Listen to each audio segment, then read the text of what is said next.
Listo. Y 12 de julio, señores Arias.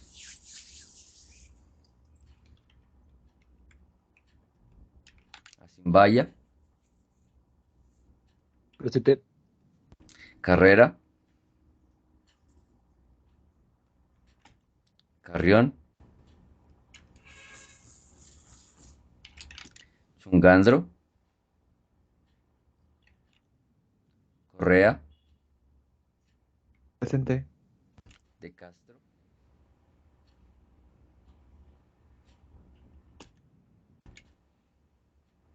Señor de Castro, sí estaba por aquí. Salió huyendo. Espinosa.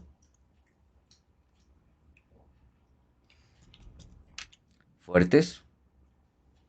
Presente. Granizo. Presente, Inge. Guachamín. Presente. Guaña.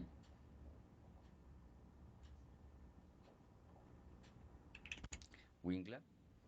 Presente. Maldonado. Presente, Inge. Martínez.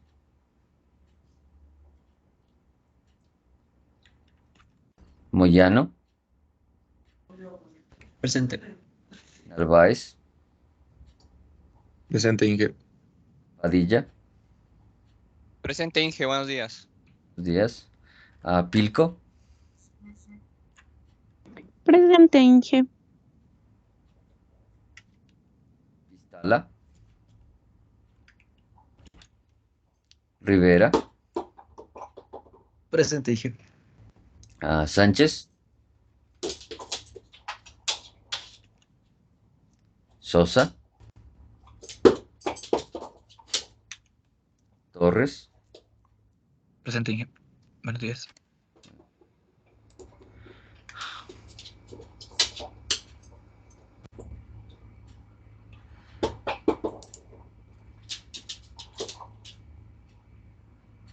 Ya, acaba de llegar la información. Nosotros sí tenemos clases.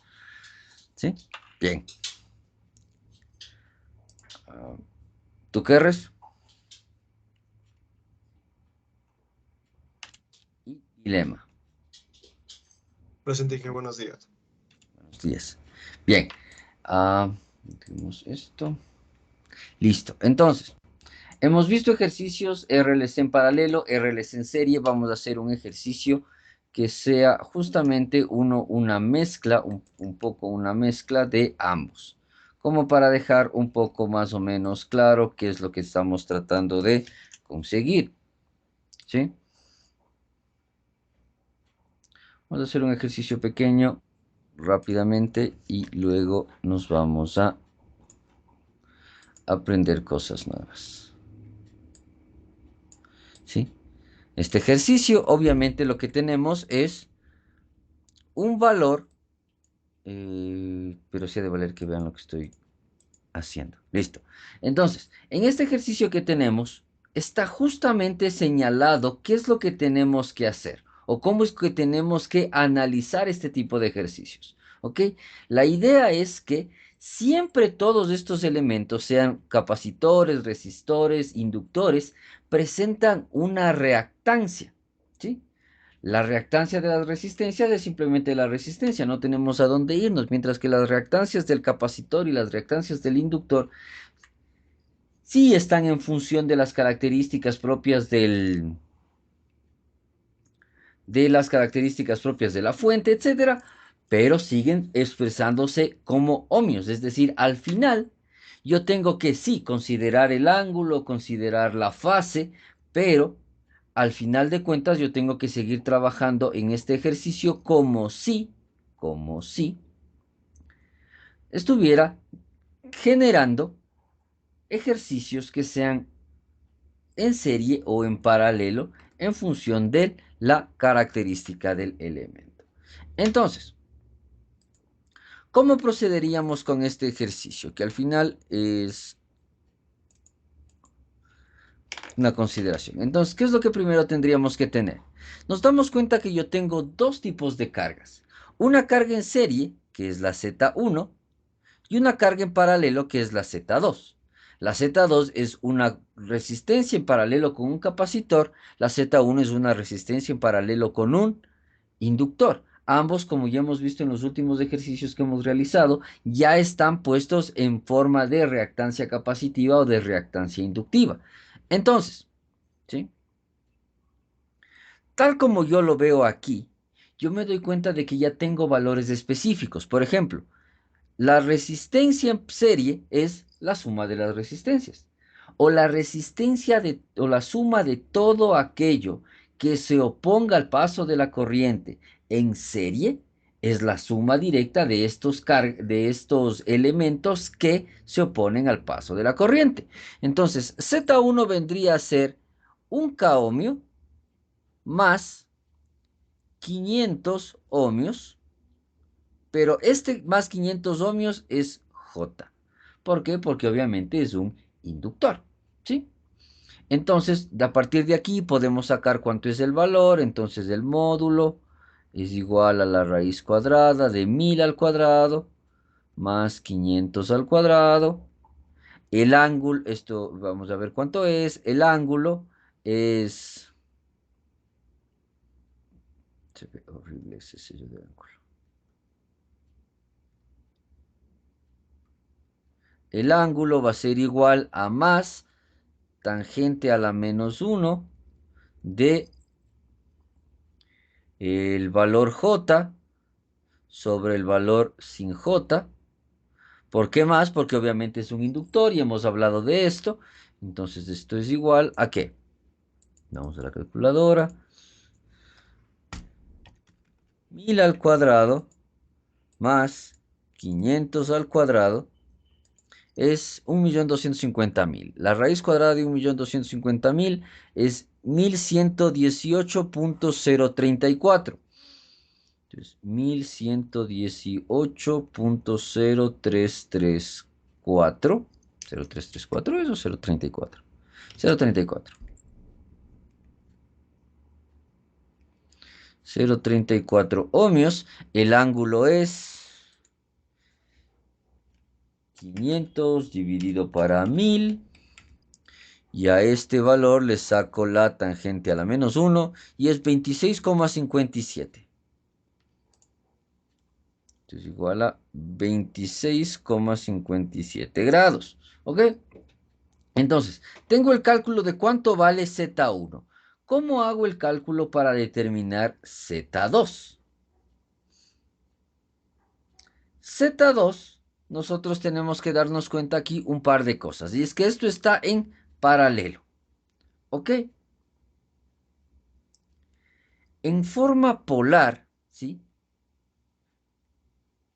Z2, si pensamos solo como resistencias, ¿esto qué sería? Sería R2 por XC sobre R2 más XC, ¿no es cierto? Si fueran netamente resistencias, pero no lo son.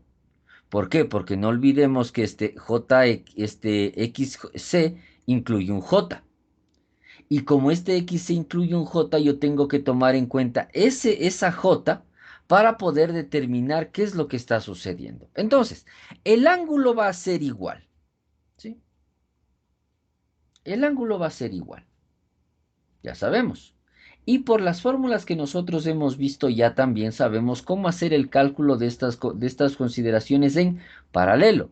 Por lo tanto, Z2 es igual a R2 por XC sobre la raíz cuadrada de R2 al cuadrado más XC al cuadrado. ¿Sí?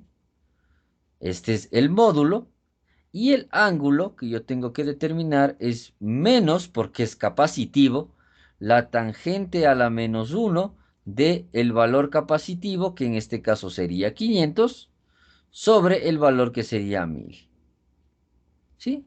Entonces, aquí de esta manera nosotros determinamos que esto es 1000 por 500 sobre la raíz cuadrada, que es 1118 0.034 y esto me da 1000 por 500 dividido para 1118.034 y eso me da 447.2136. 447.2136. El ángulo en este caso es igual a menos 26,57 grados. Porque obviamente es el mismo ángulo, ¿sí?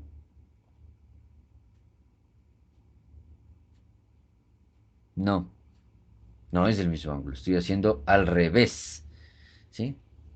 Porque como ya conocemos en las fórmulas en paralelo, esto es al revés. Esto es 1000 sobre 500. Arriba era 500 sobre 1000 porque está en serie, ¿sí? Entonces es 1000 dividido para 500 y a esto le saco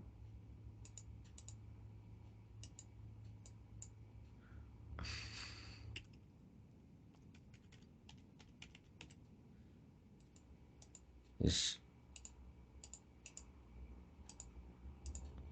63,44. Entonces es menos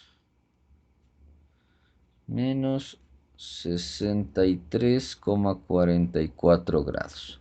Bien, tengo los dos. Entonces esto me queda que es la fuente Z1 y Z2. Y obviamente esto es tierra. Y aquí yo tengo la fuente y listo. Entonces, ¿sí? Ahora tengo justamente los valores. Y estos valores en serie. Una vez que tengo valores en serie, tengo que sumarlos. Y como ya vimos la clase anterior, la suma que tengo que realizar tiene que realizarse en forma rectangular. No puedo sumar en forma polar. ¿Qué puedo hacer en forma polar? Multiplicar y dividir. Porque multiplico o divido los módulos y sumo o resto los ángulos. Pero para sumar y restar, justo esto vimos la clase del día sábado, para sumar y restar, yo tengo que necesariamente convertir a forma rectangular. Este de aquí no tengo que convertirle a forma rectangular porque como podemos ver ya está. ¿Cómo convierto o cómo convertí en forma rectangular estas cosas? Era justamente el valor del módulo por el coseno del ángulo más j módulo por el seno del ángulo, ¿sí? Esto es igual al módulo que es 447 por 447, 2136 por el coseno de menos 63,44 más j módulo, que es 447.2136 por el seno de menos 63,44. Esto es igual a... A ver, coseno de eso por 447.2136 es igual a 200. ¿Sí? Entonces esto es 200. No, no es 200. Es mentira que sea 200. Es 63.44 menos. Y si el coseno por 447.2136 129 199.9643 200. No, 129.9647 199.9647 más el seno de ese ángulo negativo, 63.44 negativo, el seno, ese sí es un valor negativo, por 447.2136 y me da menos 400.0176. Entonces, lo cual tiene lógica porque si nos damos cuenta, obviamente, la parte de Z2 es un ejercicio capacitivo, por lo tanto, tiene que ir menos. Menos 400.0176. En ohmios, todo, por supuesto. Entonces, ahora sí puedo yo sacar la Z total. Y la Z total es igual a la sumatoria del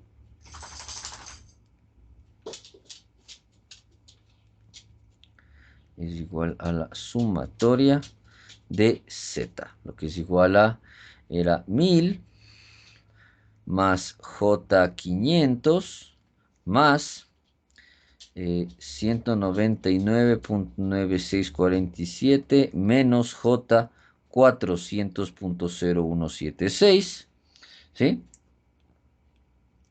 Y esto me da que es 1000 más 199, esto es igual a 1199.9647 más 500 menos 400 es 100. Entonces esto es, vamos a hacer el cálculo para que nos dé exacto esto más 500, 99.9824.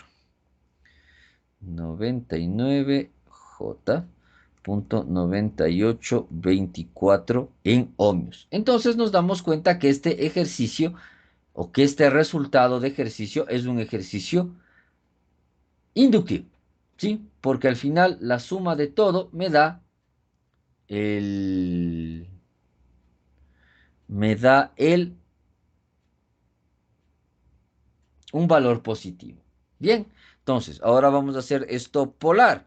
Entonces tengo que el módulo es igual a la raíz cuadrada de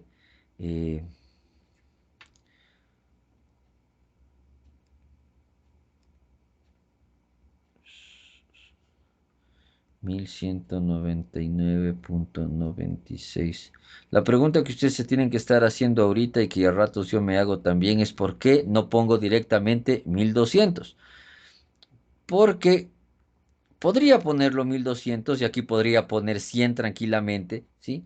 Pero como ya vimos en ejercicios previos, la variación entre la medida que yo obtengo del simulador y la medida que yo obtengo del cálculo puede variar mucho si yo no utilizo todos los decimales. ¿Por qué? Porque obviamente todos estos cálculos son en números que a veces son irracionales y eso es complicado. Entonces, siempre, aunque nos cueste escribir, porque sea largo de escribir, siempre tenemos que escribirlo al menos 4 decimales para obtener la medida más exacta posible. ¿Ok?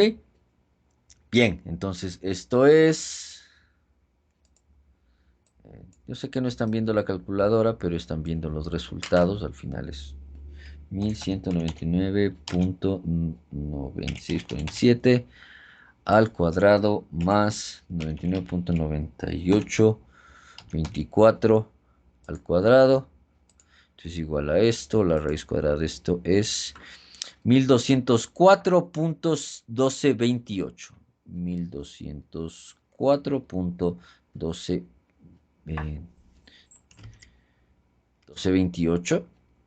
Todo esto en ohmios, obviamente. El ángulo va a ser la tangente a la menos 1, siempre en positivo porque tenemos el valor inductivo de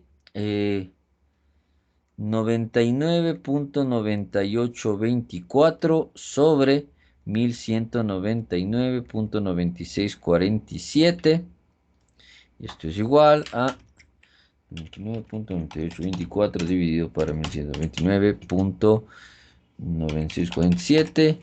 Y a todo esto le sacamos la tangente a la menos 1 y me da 4.7629. 4,7629 grados. ¿Ok? Entonces, tengo la Z total. Tengo la carga total. Ahora, la pregunta es, he probado que este circuito es inductivo. ¿Ok? Como he probado que el circuito es inductivo, ¿sí? Ahora yo puedo también obtener el valor del voltaje. ¿Cómo obtengo el valor del voltaje? Volvemos siempre sobre las mismas fórmulas, pero ahora les incluimos un par de cosas adicionales. En este momento yo tengo dos cargas en serie. ¿Cómo hacía para obtener el valor del el voltaje de dos cargas en serie? Era si yo quería obtener, por ejemplo, el valor del voltaje en Z1, yo tenía que hacer Z1 dividido para Z1 más Z2, ¿sí? O la Z total en este caso, por el voltaje. Y obtenía el valor de Z1. Si me quedaba todo en paralelo, era el inverso, es decir, si tenía Z1 y Z2 en paralelo y quería obtener el voltaje de Z1, hacía Z2 sobre la Z total por el voltaje, ¿no es cierto? Entonces, vamos a ver, ¿sí? Vamos a ver cuántos son los voltajes que yo voy a obtener en Z1 y en Z2. Mi fuente me dice que es de 5 voltios a 0 grados. Entonces, el voltaje en Z1 es igual a Z1, que es 1118.034. 1118.034 con un ángulo de 26.57 dividido para lo total, que es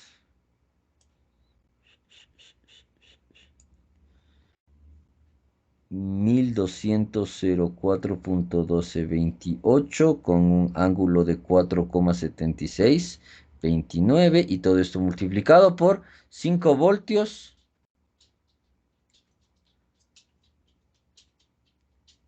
5 voltios a 0 grados. Esto ya sabemos qué es. La división es módulo a módulo. Es 1118.034 dividido para 1204.1228. ¿Sí? Y esto me da 0.098. Entonces, 0.098. Los ángulos se restan. 26.57 menos 4.7629 me da 21.81. Ángulo 21.81 por 5. Entonces esto me da que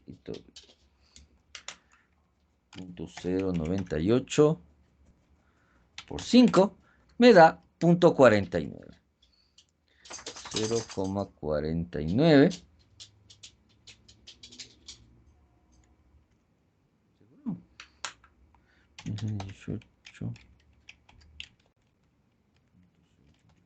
Dividido para 4.228 por 5. Error, 4.64.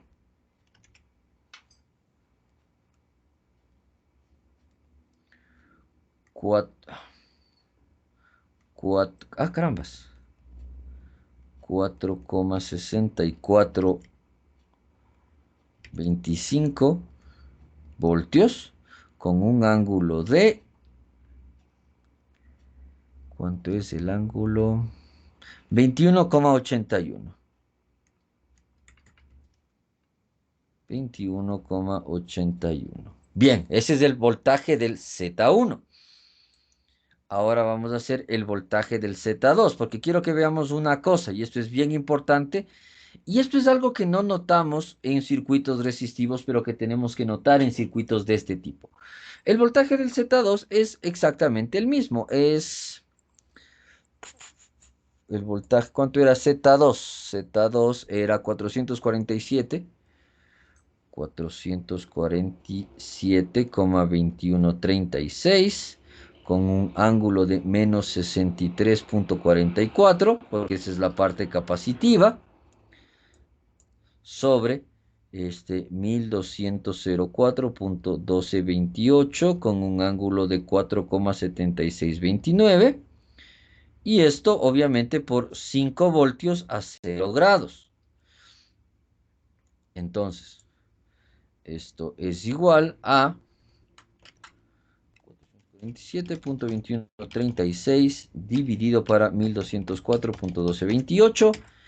3749 por 5 me da 1,8570. 1,8570 en voltios y un ángulo de menos 63.44 menos 63.44 menos 4.7629 me da 68.20, ¿sí? Menos 68,20 grados. ¿Ok? Entonces, ¿qué es lo que nos damos cuenta aquí? Obviamente el voltaje en Z1 y el voltaje en Z2 tienen que darme 5 voltios a 0 grados. Y aquí es donde entramos en un pequeño conflicto. ¿Por qué? Porque 4.6425 más 1.8570 no es 5 por ningún lado. Pero, ¿qué es lo que está sucediendo? Yo tengo que tomar en cuenta que el momento en el que tengo una inductancia, una capacitancia o una inductancia, esto se vuelve vectorial. Ya no es de escalar. Las resistencias son escalares y es facilito. 1 más 2 es 3, se acabó. ¿Sí? Pero cuando yo tengo ya vectores, yo tengo que considerar el ángulo de incidencia de ese vector. Porque el ángulo de incidencia de ese vector hace que obviamente la magnitud sea diferente. ¿Ok? Entonces, ¿de qué nos damos cuenta también con este ejercicio? Con este ejercicio nos damos cuenta que primero, el ejercicio es inductivo, ¿sí? Completamente. Lo cual para nosotros debería resultar confuso. ¿Por qué? Porque la reactancia del inductor es igual que la reactancia del capacitor, que es 500. Pero, y esto es súper importante, la reactancia del capacitor está en paralelo con una resistencia. Como está en paralelo con una resistencia, nosotros sabemos que la suma de dos resistencias o de dos representaciones de resistencia en paralelo siempre es menor a la menor de esas consideraciones. Por lo tanto, la suma de estos dos hace que el valor de Z2 sea menor. Por lo tanto, la influencia del capacitor sobre el circuito es menor que la influencia del inductor sobre el circuito. ¿Sí? Entonces, nosotros en el momento de hacer estos cálculos tenemos que darnos cuenta que obviamente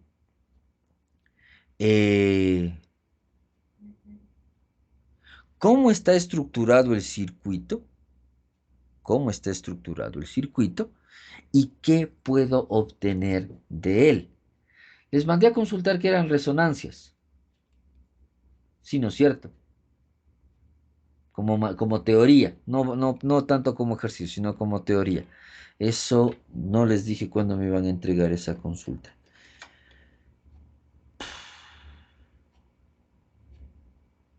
No va a ir incluida en los ejercicios del examen, obviamente, pero sí, el sábado. Ya les voy a crear la tarea, en fin.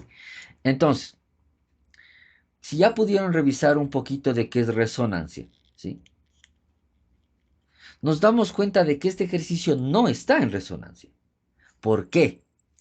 Porque yo sé que este es menos 500 y que este es más 500. Si estuvieran en serie, este se anularía con este por sus propios ángulos, ¿sí? Y yo entraría en resonancia. Como no sucede, yo no tengo que este ejercicio esté en resonancia. ¿Ok? Entonces, ¿qué diferencia tiene un ejercicio en resonancia, un circuito en resonancia de un circuito en no resonancia? Son características que son parte justamente de su consulta. ¿Sí? Quiero que justamente lo averigüen y le descubran. Pero la idea es que la resonancia de los circuitos aumenta la resistividad de los mismos en general. ¿sí? O altera la resistividad de los circuitos, ¿sí? Porque sí, los ángulos, un ángulo es más 90, entonces si yo tengo así, un ángulo es más 90 y el otro ángulo es menos 90. Más 90 menos 90 es 0 grados, pero tengo que tener en cuenta la magnitud. Entonces ahí yo tengo un efecto de resonancia que se aplica sobre todo el circuito, ¿sí? Aquí no está sucediendo, por más que este elemento y este elemento sean iguales. ¿Ok? Preguntas.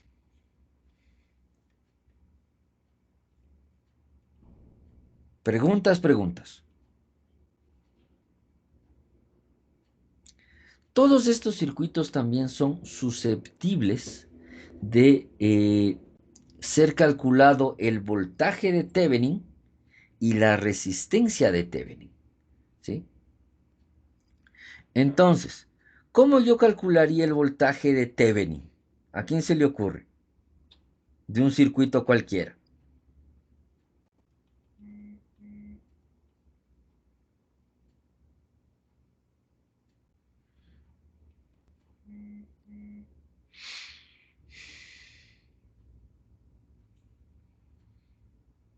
Señor Rivera, ¿cómo calcularía el voltaje de Thevenin?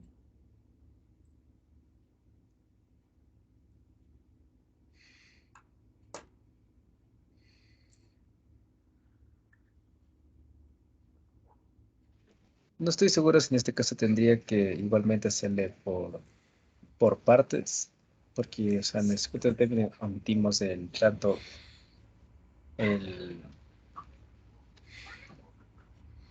Exactamente. Entonces, para que practiquen. ah,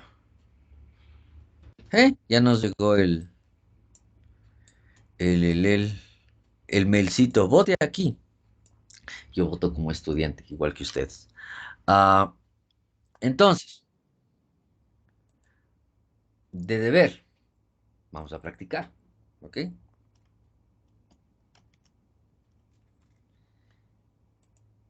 Nosotros ya sabemos cómo funciona el voltaje de Thevenin, la corriente de Thevenin, cómo tenemos que aplicarlo, etcétera, etcétera. ¿Sí? Entonces, obviamente este pizarrón también les voy a subir al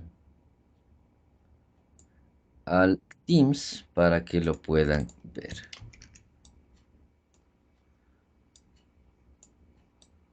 A este circuito que yo les dejo aquí en el pizarrón, encuentren el voltaje de B, que como podemos darnos cuenta es un voltaje de Thevenin. ¿Sí?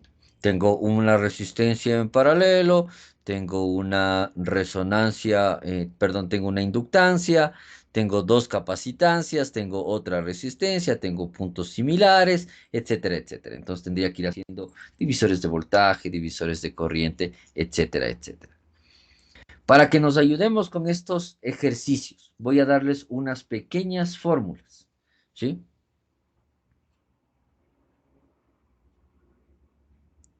Unas pequeñas fórmulas adicionales. La primera, si yo tengo un circuito de este tipo, ¿sí? Si yo tengo un circuito de este tipo, vamos a subir un poquito para acá.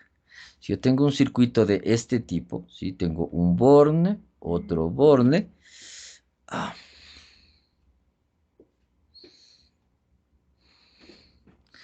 y tengo resistencia, inductancia, y a todo esto en paralelo un capacitor, ¿sí? Tengo este circuito aquí. Obviamente, este circuito tiene una resistencia de equivalente, una inductancia y una capacitancia. La idea es que yo puedo convertir esto a esto.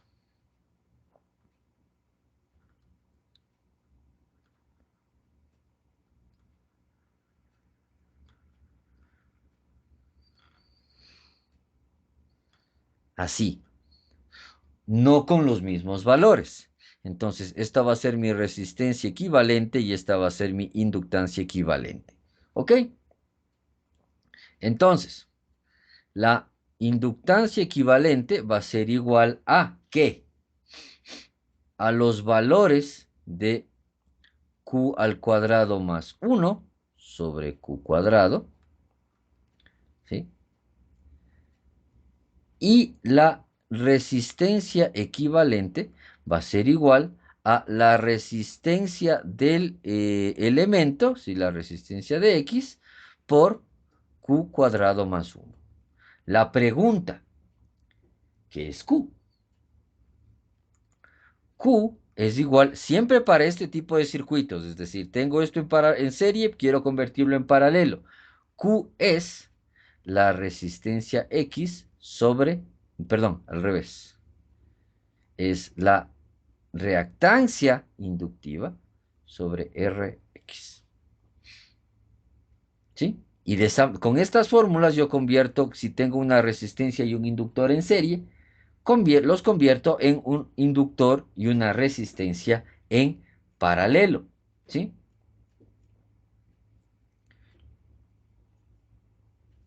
De esa manera yo ya puedo tener todo en paralelo y puedo trabajar de mejor manera en los circuitos. ¿Sí?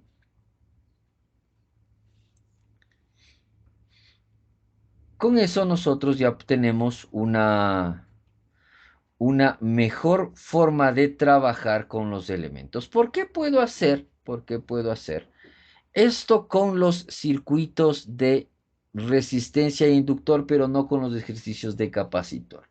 ¿Por qué? Porque los ejercicios de capacitor, ¿sí? O más bien dicho, los ejercicios que tienen el inductor y la resistencia son mucho más fáciles de convertir porque tienen equivalencias al momento de convertir sus reactancias inductivas y resistencias. ¿Ok? Entonces, se me hace mucho más fácil trabajar con estos materiales que tratar de convertir esto en capacitores. ¿Ok? Entonces, esto me sirve de nuevo para resistencia más inductor, no capacitor. ¿Ok? Y luego, por ejemplo, se me ocurre, tenemos un ejercicio que tiene una resistencia, luego acá tengo una resistencia y un inductor, luego acá tengo un capacitor, ¿sí? Yo convierto esto en un paralelo y luego tengo una resistencia, tengo la otra resistencia, tengo el inductor y tengo el capacitor. Y esto, por ejemplo, ya es una suma de paralelos de resistencia de las de toda la vida. Y ahí me quedaría resistencia, capacitor e inductor, que es como los ejercicios que hemos hecho en clase. ¿Sí? Ok. Preguntas hasta aquí.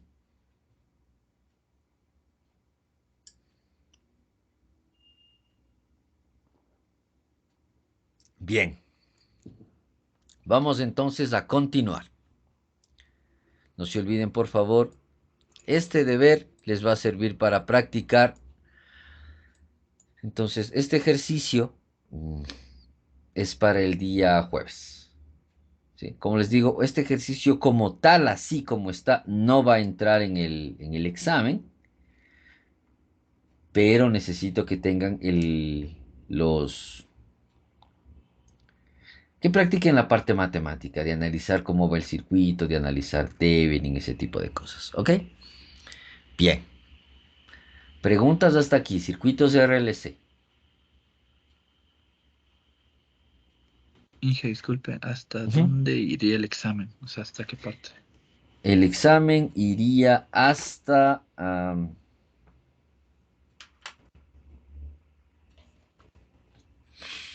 estoy pensando.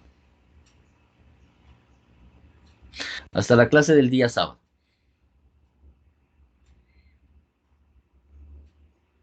Sí, hasta la clase del día sábado iría el examen. Y, o sea, ¿serían cuántos ejercicios? Estoy tratando de ver que sean 3 ejercicios. La idea es que los resuelvan a mano y luego los simulen. ¿Sí? Por eso tienen que ser 3. Si veo que uno es muy sencillo en plan Súper sencillo. Añado un cuarto, porque la idea es que los puedan resolver todos en las 2 horas del examen. ¿Sí? No va a haber 10 ejercicios y tal, sino 3 ejercicios, máximo 4. Los resuelven a mano y directamente la simulación. Entonces tendrían que entregarme un documento, o sea, una foto en alta calidad de que ustedes resolvieron los ejercicios a mano y las tres simulaciones. Gracias, Inge. ¿Sí? ¿Alguna pregunta adicional?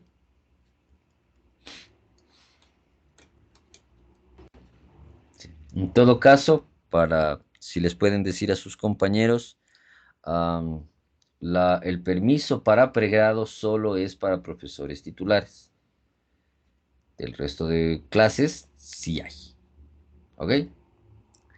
Solo que les quede eso. Entonces, déjenme guardar esta pizarra para poder diferenciar las clases. Y esto va a ser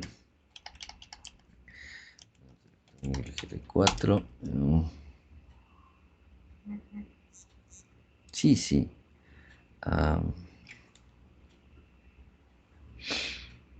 Hoy es 220712. RLC. Listo. Vamos entonces con una nueva pizarra.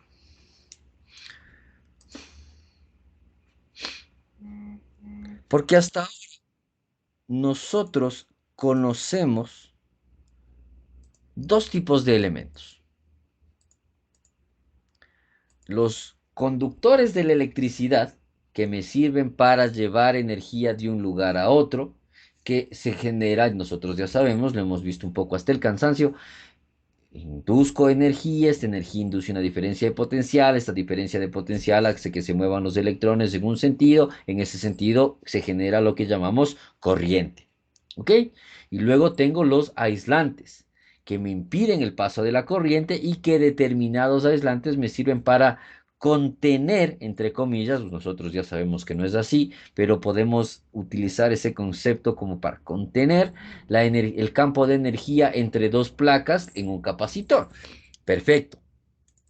Pero hay un tercer. Déjenme un ratito, déjenme ver qué correos están llegando.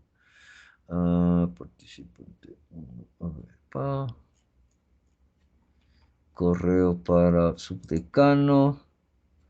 Correo para decano. Y entonces ya mismo tiene que llegar el correo para jefe de departamento.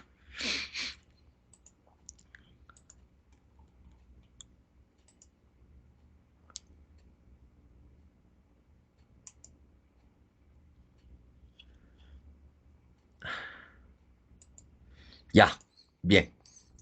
Entonces, nosotros sabemos conductores, aislantes. Hay un tercer grupo, ¿sí? Este tercer grupo y estos son muy importantes para nosotros en electrónica, ¿sí?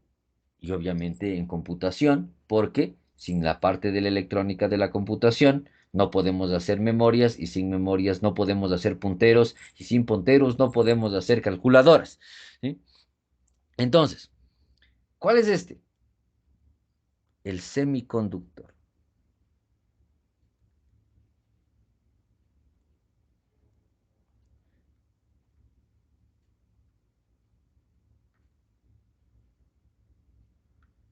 ¿Qué es un semiconductor?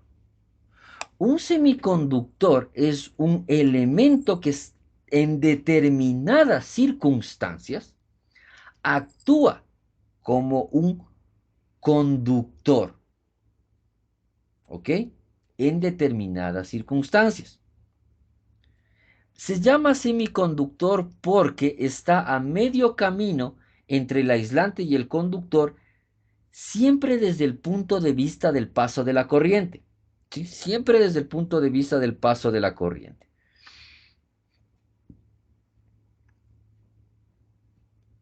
Entonces, yo tengo 3 materiales, ya creo que les había comentado, pero tengo 3 materiales específicos que me funcionan como semiconductores, ¿sí? Que son el carbono, el silicio y el germanio. ¿Sí? Creo que ya habíamos hablado cuando hablamos un poco de la estructura atómica, cuatro electrones en la última banda de valencia, etcétera, etcétera. ¿Sí? Entonces, estos elementos tienen una característica que o sea, sí, aparte del semiconductor, cuatro electrones de valencia. ¿Sí? Esto ya lo habíamos hablado justamente en nuestras primeras clases. Bien, entonces, nosotros ya sabemos por la teoría atómica, etcétera, bla, bla, bla, el valor cuántico, que los electrones no se ven como planetas girando alrededor de un sol. Pero para nuestro estudio resulta que sí. Y por eso es que es mejor no meterse en física cuántica. Entonces, tenemos que nosotros conocer que la banda de valencia, o lo que se llama banda de valencia, es la última órbita del elemento como tal. Es decir, nosotros tenemos, voy a dibujarlo más bonito, nosotros tenemos un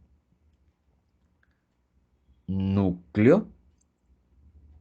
¿Sí? Y nosotros sabemos que en el núcleo hay protones y neutrones, y luego tengo alrededor órbitas, y estas órbitas tienen electrones.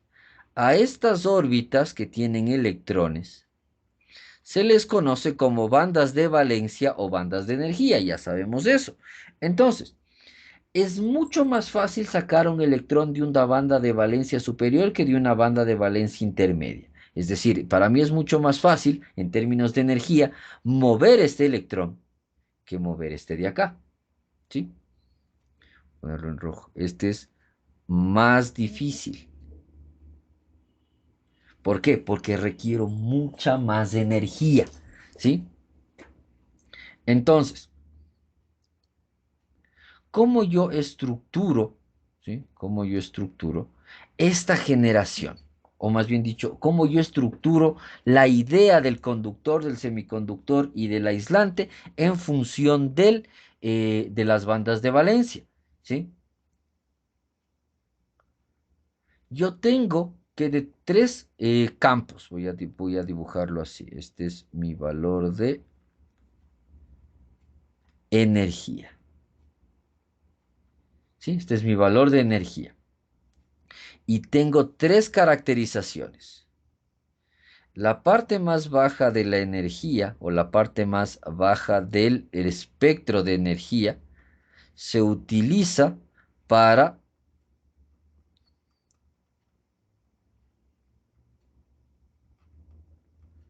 los conductores.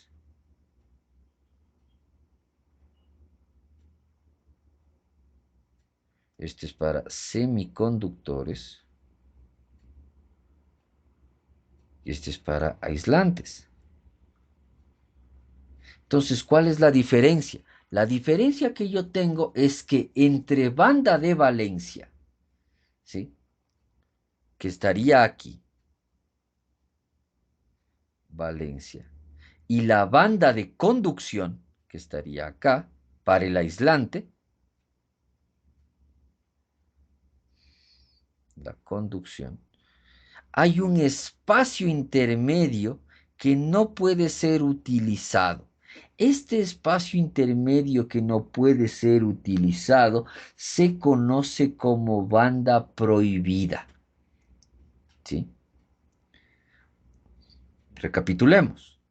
La banda de valencia es la banda donde están los electrones que puedo mover.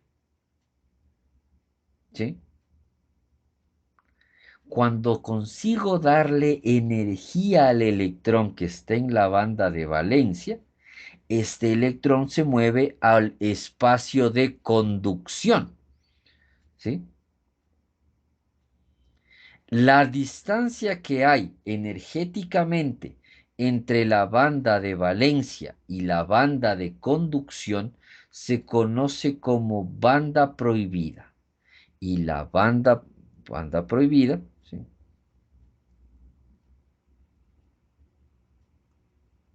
Es básicamente la resta de la banda de la banda es con B grande, de la banda de conducción menos la banda de valencia. Es la diferencia de energía, o lo que se traduce como la cantidad de energía para pasar de valencia a conducción. ¿Ok? ¿Sí?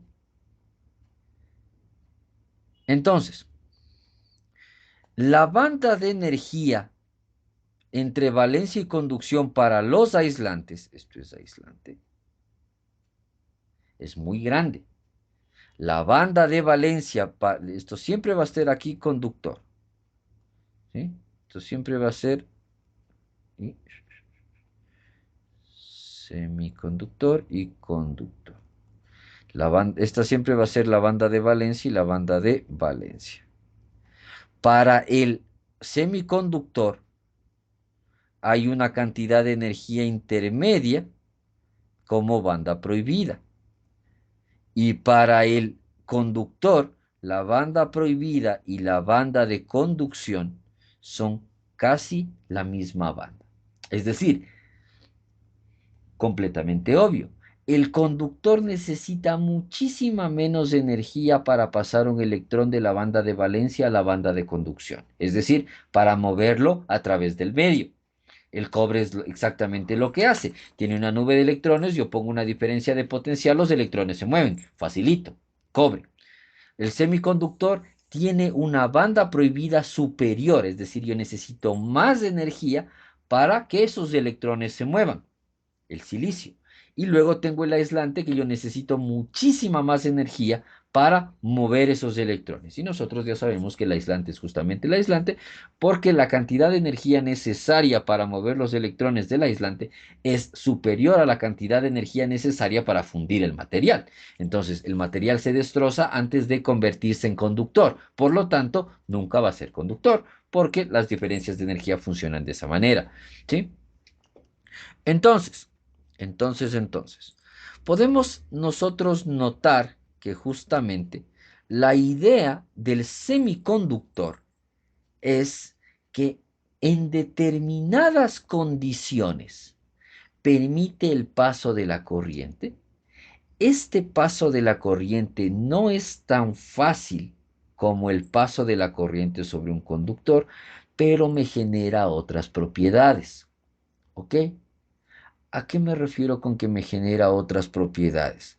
A que me permite a mí utilizar el material para que haga algo más que simplemente conducir energía.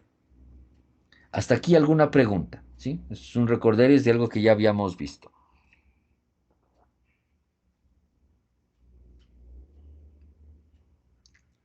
Ok. Entonces,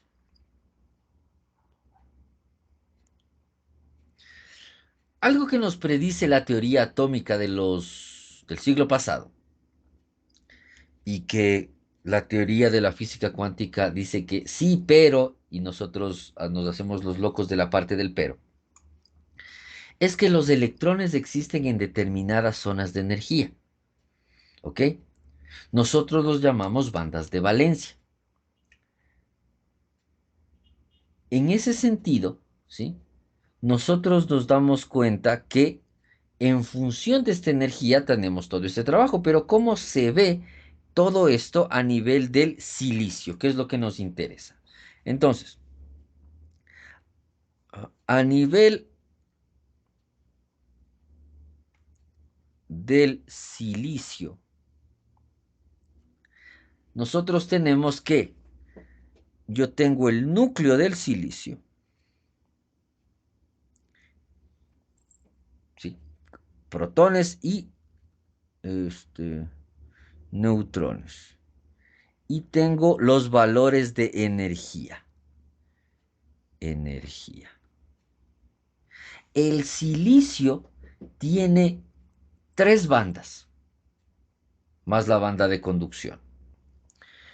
La primera banda del silicio es una banda que se conoce como la capa 1. En la capa 1 hay pocos electrones.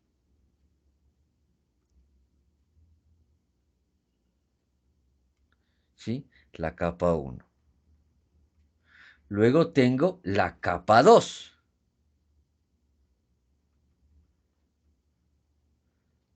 Capa 2. Y aquí hay más electrones. Luego tengo, ¿sí? Como es silicio, tengo la banda de valencia. Esto es valencia. Y en la banda de valencia yo tengo electrones móviles. Y luego, como en todos los elementos, sobre la banda de valencia o sobre la banda de valencia superior, yo tengo la banda de conducción, que es donde yo transmito. O sea, donde me llevo los electrones de un lugar a otro. Notarán que he dibujado no una capa a continuación de otra, sino dejando un espacio. ¿Cuál es este espacio? Este espacio es de las bandas prohibidas. ¿Sí? Este es el espacio de las bandas prohibidas. ¿Ok? Así es como se ve el manejo de energía de lo que se conoce como silicio intrínseco o silicio puro. ¿Sí? El silicio que no tiene ninguna mezcla con nada. ¿Ok? Entonces, esta condición me dice un par de cosas. Primero, me dice que la banda de conducción siempre va a estar vacía a 0 grados Kelvin o menos 273 grados centígrados. ¿Por qué? Porque en ese momento yo no tengo aplicación de energía sobre el silicio. Como no tengo aplicación de energía sobre el silicio, los electrones se mantienen en sus bandas específicas, no se mueven. Cuando yo aplico, por ejemplo, calor, ¿sí? Los electrones se mueven. Cuando yo aplico una diferencia de potencial que nosotros también ya sabemos porque hemos hecho todos los cálculos, que me genera calor y otro tipo de cosas, los electrones se excitan y se mueven. A 0 grados los electrones no se mueven y es por eso que en la zona de tránsito, ¿sí? En la zona de conducción, la conducción está vacía a 0 grados Kelvin. ¿Ok? Cuando yo aplico energía, los electrones saltan, ¿sí? Saltan a la banda de conducción. Este electrón que salta a la banda de conducción no es un electrón que se crea. Es decir, aquí hay una cantidad de electrones definida en la banda de valencia. Cuando yo hago que un electrón aparezca en la banda de conducción por aplicación de energía, no es que hago que aparecer un nuevo electrón, porque si lo hiciera, explota, digamos. ¿Sí? Así las bombas atómicas y tal, no mentira. Pero no se puede generar electrones de la nada. Hasta ahora. Entonces, ¿sabían que prendieron el CERN y que están haciendo pruebas sobre nuevos muones para cambiar, modificar la teoría estándar del manejo de partículas? No sé en qué va a terminar eso, pero lo sabremos en unos años. Bien, pero hasta ahora ellos no han probado que podamos generar electrones de la nada. Entonces, ¿qué quiere decir? Si yo no puedo generar electrones de la nada, quiere decir que cuando muevo un electrón de valencia a conducción, queda un hueco. ¿Sí? Este hueco se mantiene en la banda de valencia. Entonces, cuando hay energía, yo tengo movimiento de electrones. Este movimiento de electrones me genera lo que se conoce como un par electrón hueco. ¿Por qué? Porque dejo el hueco que está aquí en la banda de valencia para pasar el electrón a la banda de conducción. ¿Sí? Entonces, el retorno, ¿sí? Porque obviamente en la banda de conducción yo también puedo perder energía y volver a mi lugar original. Si hay menos energía, al movimiento contrario del electrón se le conoce como recombinación. ¿Sí? Se le conoce como recombinación. Entonces, ¿qué es lo que podemos decir? Podemos decir que cuando yo aplico energía, genero un par electrón hueco. Es decir, el electrón que estaba aquí pasó acá. Voy a hacerlo así para que aparezca todo en cámara. Estaba aquí, pasó acá. Ahora está aquí, pero acá abajo queda un hueco. Este electrón pierde energía, vuelve a su lugar de origen, lo que se conoce como una recombinación. ¿Cómo se ve esto? ¿Cómo se ve esto? A nivel de el cristal. ¿Por qué digo el cristal? Porque el silicio para poder trabajar es un cristal. Entonces, ¿cómo se ve esto? Yo tengo el átomo, voy a hacerlo en negro. Tengo un átomo de silicio. Se convirtió en círculo. ¿Ya? Otro átomo de silicio. Es más fácil cuando se convierte en círculo.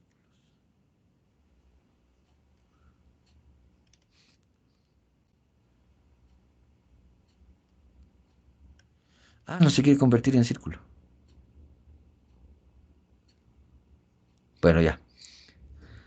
Va a pasar peleando todo el día. Círculo, eso. Ya. Voy a hacer un cristalito rapidito.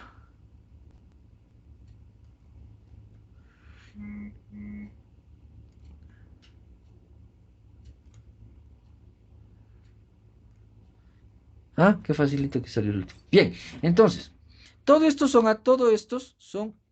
átomos de silicio. Estos átomos de silicio están unidos por su estructura molecular, ¿sí? Es decir, estos átomos de silicio están estructurados en forma de cristal. Entonces, cuando yo aplico calor, no vamos a llamarle calor, vamos a llamarle de una manera mucho más genérica. Cuando yo aplico energía a los átomos de silicio, ¿sí? Yo tengo que el átomo de silicio genera un par electrón hueco. Entonces, aquí genero un hueco que me genera un electrón. Aquí yo tengo un hueco y salta un electrón. Aquí yo tengo un hueco y salta un electrón. ¿Sí? Este movimiento de hueco-electrón es lo que permite el paso de la corriente. ¿Sí? Entonces, yo administro energía sobre un cristal de silicio intrínseco o silicio puro y los electrones comienzan a moverse. Pero si yo aplico energía específica, como cuando yo aplico sobre un elemento más menos, lo que yo estoy generando es que los electrones se van a mover, ya no saltando como cuando aplico solamente energía sin orden, sino ya se van a mover en este sentido. ¿Por qué se van a mover en este sentido? Porque los opuestos se atraen en materia magnética y si yo aplico una carga positiva aquí y una carga negativa acá, los electrones se van a mover en el sentido contrario generando corriente.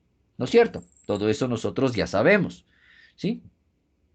Entonces, esta forma de moverse de los electrones me generan dos tipos de semiconductores. ¿Sí? Y por eso es que yo les decía, los semiconductores actúan en determinadas circunstancias como conductor y en determinadas circunstancias como aislante. Las circunstancias que me permiten a mí generar o hacer que el silicio, el germanio y ¿cuál otro les había dicho? Y el carbono mucho menos, ah, que actúen como conductores, ¿sí? Dependen de las impurezas del material.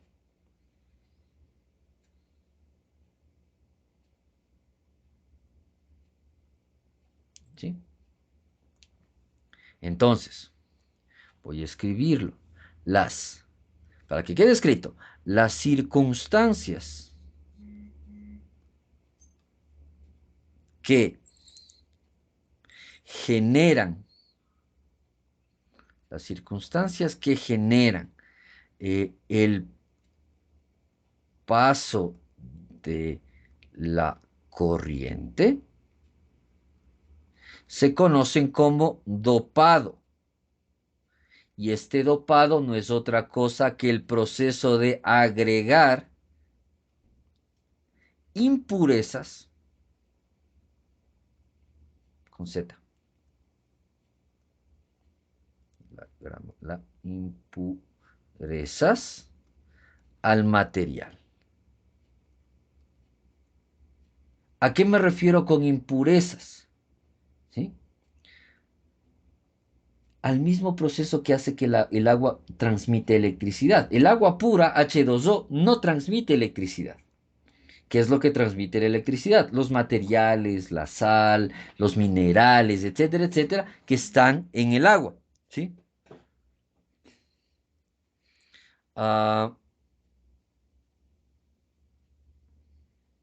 Y eso hace lo que pasa en la electricidad. El dopado mejora y genera las condiciones para que el elemento transmita la electricidad. Este dopado, ¿sí? Este dopado tiene dos tipos. El primero se conoce como tipo N y el segundo se conoce como tipo P. ¿Ok?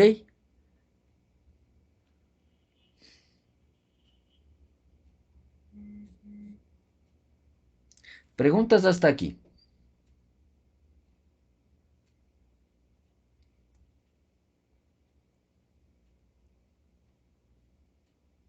Ya. Vamos a quedar, siempre fuimos 14 al final, en fin. Vamos a quedarnos hasta aquí. Y porque para la parte de tipo N y tipo P necesito muchos más dibujos y me es más fácil si ya termino de armarles la diapositiva. Como les dije, ya se terminó la parte de mi trabajo estudiantil.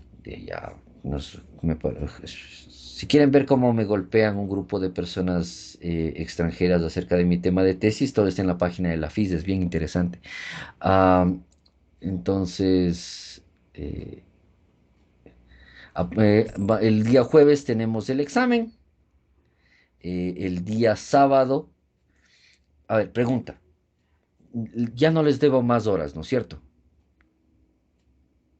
Las clases que perdimos ya las hemos recuperado.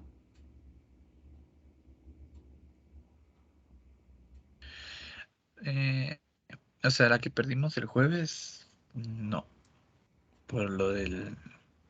O sea, por lo de la, ¿cómo fue? La visita a la FIS de nuestra parte, entonces. Ya. Pero bueno, eso Bueno, no es pérdida, eso es permiso ya. del señor subdecano y eso está considerado dentro del calendario académico. Era más bien que les Entonces, decía que no podía darles clases y tal. Entonces, estamos. sí. Ya, excelente. Entonces, igual por ahí el día sábado nos extendemos un cuarto de hora de la hora normal para seguir viendo este tipo de cosas. Entonces, el día jueves tomamos el examen, el día sábado continuamos con nuestras clases. ¿Ok? Listo. Entonces, Que, sí. disculpe. Esto, sí, o sea, ¿qué ejercicios podríamos como que realizar para ir repasando para el examen? O sea, ¿qué capítulos del libro podemos ver para repasar para el examen? Ya, a ver, lo que vamos a hacer es que muy probablemente hay un ejercicio que sea solo resistivo, pero que ya del de estrella y todas estas cosas que nosotros habíamos visto. Vamos a tener un ejercicio que sea probablemente, eh, o sea, no solo uno, vamos a tener dos, uno que sea eh, resistivo inductivo, uno que sea resistivo capacitivo y uno que sea una mezcla de todos, ¿sí? Justamente, más o menos como los ejercicios que hicimos para el taller proyecto, que eran 10 ejercicios un poquito complicados, que había que analizarle un poco qué es lo que me estaba pidiendo y luego simularlo. La idea es que sean de ese tipo de, sin llegar a ese tipo de complejidad, de ese tipo de ejercicio. ¿Sí? Entonces, más o menos, es que es un poco todo lo que hemos visto el bimestre. ¿Sí? Lo importante más bien es que tengamos claro cómo se comporta la corriente en serie, cómo se comporta la corriente en paralelo, las leyes de Kirchhoff, el teorema de Thevenin y el teorema del estrella. Porque como nosotros ya sabemos, eso se aplican a todos los elementos del, ya sea capacitores, inductores, etcétera, etcétera. ¿Sí? Entonces, eso.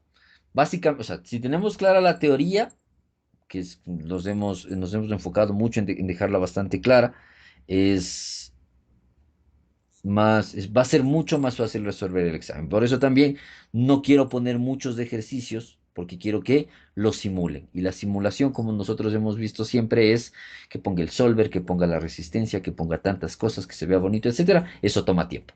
Entonces, por eso no quiero que sean tantos ejercicios, pero que sí los simulen bien, que obtengan los resultados, que puedan compaginar los resultados. Ah, una cosa, eso sí, revisen el primer laboratorio que hicimos, ¿sí? Porque nosotros hemos estado simplemente simulando dentro del Simulink, lo cual está muy bien.